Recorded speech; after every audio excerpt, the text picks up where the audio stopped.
বলুন তো, মধ্যবিত্ত মানুষের জীবনের সব থেকে বড় শত্রু কি জানেন? আমি বলছি, তার জীবনের সব থেকে বড় শত্রুটি হলো লোন বা ইএমআই এর প্রতি তার অমর ভালোবাসা। এই ভালোবাসা সে সারা জীবনেও ছাড়তে পারে না। কেন বলছি? একটা 25-30 হাজার টাকার চাকরি পাওয়ার পরে আপনি আপনার প্রেমিক বা প্রেমিকাকে যতটা না মিস করেন, একটা মধ্যবিত্ত মানুষ তার জীবনে সব থেকে বেশি মিস করে এই লোন অথবা ইএমআই নামক তার ভালোবাসাটিকে। যেমন 2-3 মাস স্যালারি পাওয়ার পরেই হঠাৎ চলে আসে একটা দামি ফোন, বছর ঘুরতে না ঘুরতেই একটা দামি বাইক, তারপরে তো উইকেন্ড ট্রিপ তো সারা বছর লেগেই আছে, সাথে আরো বেলাগাম খরচা এক্সেট্রা এক্সেট্রা। এই সবকিছুর সঙ্গী থাকে তার ইএমআই নামক ভালোবাসাটি। আর ধরুন যদি এর সাথে ঠেকনা দিতে না পারলো, তাহলে তো চলেই আসলো একটা ছোটখাটো পিএল অথবা ক্রেডিট কার্ডের কিছু না কিছু লোন।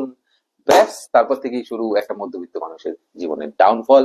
তারপর সেই ট্র্যাপে সে এমন ভাবে আষ্টে পৃষ্ঠে জড়িয়ে যায় যে সারা জীবনেও এটার থেকে সে বেরিয়ে আসতে পারে না।